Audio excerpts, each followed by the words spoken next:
Mas você vai achar aí, deve ter coisas nossas aí. Por que eu estou falando? Porque é o seguinte, essa opinião que eu tenho agora não é porque o Lula ganhou, não. Não é porque o Lula ganhou, não. E eu não sou de esquerda. Eu nunca votei no PT. Se o PT for candidato o ano que vem agora, não pretendo votar também. Eu estou falando isso agora, antes da minha resposta, porque quando eu vou responder essa pergunta, todo mundo começa a me xingar, porque eu estou passando pano, porque não sei o que lá. Não é isso. Tá? Não voto, não indico, não sei o que. Só que é o seguinte, a Bíblia diz que nós temos que orar pelos nossos governantes. A Bíblia diz que nós devemos orar pelos nossos governantes. Se você pegar o texto, não é nem o texto, tá? O contexto de Daniel é um cara que foi deportado, ele foi na primeira leva de pessoas deportadas para a Babilônia, e lá na Babilônia ele trata o Nabucodonosor com toda reverência, ele ora, ele revela o sonho e tal. E o Nabucodonosor é o arquétipo de Satanás. Por que eu estou falando isso? Porque na visão da estátua, o Daniel disse, você é a cabeça de ouro. A cabeça da estátua de ouro é você, Nabucodonosor. Você está entendendo? E lá no Apocalipse, a mulher que senta na besta, ela está escrito na cabeça dela, Babilônia, a mãe de todas as prostituições. E mesmo assim, o Daniel chama o Daniel chama o Nabucodonosor de rei dos reis. Capítulo 2, versículo 37. Você é rei de reis, a quem Deus do céu, o Deus do céu conferiu um reino, poder, força e glória. Isso é o Daniel falando para ele. Em cujas mãos foram entregues os filhos dos homens onde quer que habitem, os animais do campo onde quer que estejam, para que você, escolhido de Deus, dominasse sobre todos eles. Você é a cabeça de ouro. Isso é Daniel, capítulo 2, versículo 37. Com isso, não significa que o Daniel está passando pano pro Nabucodonosor, que o Daniel é conivente, que o Daniel... Não, cara. O cara, ele está lá naquela posição e ele diz, Deus colocou você nessa posição agora. Mas isso vai passar. Depois de você, Deus vai levantar outro, e depois outro, e depois outro, e depois outro, e depois vai chegar um reino que nunca será abalado. Então, é muita infantilidade da minha cabeça dizer que o Bolsonaro é o grande escolhido de Deus para essa nação, para essa geração, para esse tempo. Não. Eu digo que no pleito passado e no retrasado, o Bolsonaro representou uma chapa que estava, naquele momento, mais alinhada com os interesses do cristão, as preferências de um cristão. E num país democrático de direito, você pode votar em quem você quiser e você, como cristão, espera-se que vote alinhado com aquele que está mais próximo daquilo que você crê e defende. Então, votamos no Bolsonaro. Eu votei na primeira, votei na segunda. Nunca fui um cabo eleitoral. Eu nunca... Pega minhas pregações aí. Tem várias delas eu falando de política. Antes da eleição, antes da primeira eleição, antes da segunda e tal. Então, eu não estou passando pano. O que eu entendo é que o cristão, ele tem que orar pelos seus governantes. Mas eu nunca vou orar pelo presidente porque eu seria um hipócrita. Então, a pessoa que falou isso, ou ele não é pastor, não é cristão, ou ele não disse isso. Das duas, uma. Porque imagina que eu estou aqui agora, toca meu telefone. É o presidente. E o presidente fala assim, César, peguei seu telefone aqui com fulano, e eu estou muito aflito, eu estou desesperado, eu tive um sonho, você pode orar por mim? Eu vou falar não? Eu vou dizer não? Não é porque é o presidente. Nós somos servos de um Senhor que nos ordenou orarmos por quem nos persegue. Se eu tenho de orar pelos meus inimigos, por que eu não vou orar por aquele que está em evidência na prefeitura, na vereança, sei lá, nos tribunais, na cadeira do presidente? Por que eu não vou orar? Quem sou eu na fila do pão? Você está entendendo? Então, eu não sei quem disse isso. Eu não vou orar, não vou ser hipócrita que eu vou orar pelo presidente. Então, se você não está orando pelo presidente, está errado. Está errado, porque a Bíblia fala que nós temos que orar por aqueles que estão em eminência no governo. Não sei se falei iminência ou eminência agora. Aqueles que estão sobre nós no governo. Você está entendendo? Então, mas o pastor Samuel Ferreira, o bispo Samuel Ferreira foi lá em Brasília, deu uma Bíblia para o Lula, orou com o Lula. O que o senhor acha? Eu acho que está certo. Eu não sei, realmente eu não sei se houve, ou se tem, ou se haverá outros interesses. Não sei.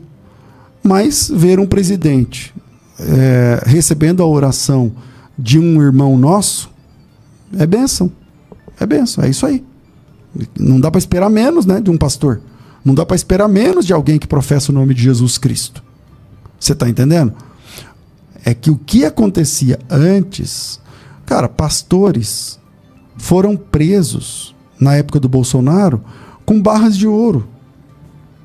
Ou seja, como o Bolsonaro percebeu que a igreja é um colégio eleitoral gigante, é um curral eleitoral gigante, ele apostou as fichas nesse negócio, e os pastores olharam para isso, os líderes, os grandes, né? E o olho deles brilhou com essas possibilidades de posições, de financeiro, sabe, quando você nunca viu um tapete dessa altura, de um tapete chique, os lustres de Brasília, os cargos, ou não sei o quê, aí o pastor vai lá e fica encantado com tudo isso e se vende.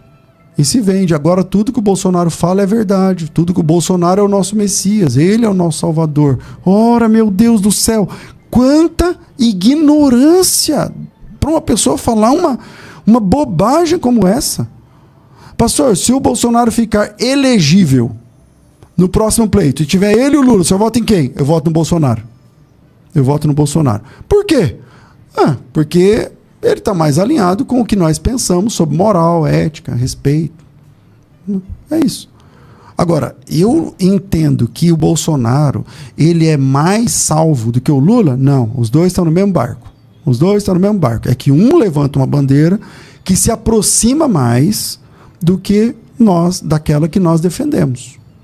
É só por isso. Então, meu voto é do Bolsonaro, só por isso. Agora, se ele for candidato agora, eu vou votar nele. Por quê? É entre ele e o Lula, então eu vou votar nele. Não estou dizendo que por causa disso ele é meu irmão, ele é um sacrossanto, não sei o quê. Não, cara. O Bolsonaro nem evangélico é. O Bolsonaro nem evangélico é. A gente tem que entender qual é a verdade das coisas, pelo amor de Deus. Pelo amor de Deus. Na época da eleição, então vamos lá, eu votei no Bolsonaro. Se ele ficar elegível, tiver ele e o Lula, votarei no Bolsonaro. Mas eu sou contra o que foi feito nas últimas eleições. O Bolsonaro virou quase um pastor. Ele ia nas igrejas, ele participava da ceia. Ele participava da ceia em igreja evangélica. Presta atenção, o Bolsonaro ele é católico. Na igreja católica, ele não participa da Eucaristia. Sabe por que ele não participa da Eucaristia na igreja dele? Porque ele é divorciado. Ele é recasado e lá não pode. Então lá na igreja dele ele não participa da ceia. Na nossa ele vai, senta no púlpito, prega e participa da ceia. Qual está certo? Está errado. Isso está errado. E o Lula na eleição? Qual igreja que o Lula foi? Eu não lembro de nenhuma. Não lembro de nenhuma. Aí o que o Lula fala sobre isso? Ele fala assim, não, eu acho que igreja é para você falar sobre Jesus. Quem está certo? O Lula, nesse assunto. Mas o Lula fala isso, mas ele é falso. Se ele é falso, não é com Deus, não é comigo e tal. Então vamos lá. De novo, Vou repetir de novo, porque hoje eu sou vítima dos cortes da internet. As pessoas vão fazer corte disso aqui, o pastor César virou petista, o pastor César é do PT, o pastor César... Eu não sou filiado a partido nenhum. Você está entendendo? O Lula, para mim, roubou, tinha que estar preso. E só não está preso porque os negócios lá do júri, lá não sei o quê, que eu não tenho nem competência para falar.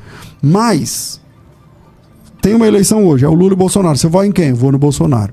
Tá, o Bolsonaro vai na sua igreja, sobe no púlpito? Não. Por quê? Porque na nossa igreja, no estatuto, não pode um político subir e pedir voto. Aí ele pode ir na sua igreja? Pode. Ele é bem-vindo? É.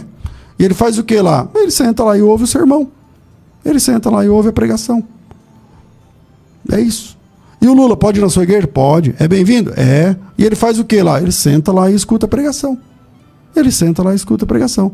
E se ele for um presidente? Aí ele pode... A gente vai orar por ele. Está aqui o nosso presidente do Brasil. Vamos orar pela vida dele, pela saúde dele, para que ele tenha boas decisões, para que ele não sei o quê. Ora, meu Deus, a gente não pode...